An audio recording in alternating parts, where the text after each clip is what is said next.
Hello guys, so today I'm going to teach you how you can send snap from camera roll as normal snap without media upload. You're going to navigate your Snapchat. Now once you navigate your Snapchat, you're going to click on this arrow here, and then you're going to select multi-snap, and then you're going to select this icon for photos.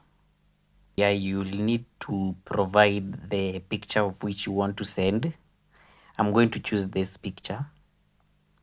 Then you are going to select send, and then you are going to select my AI.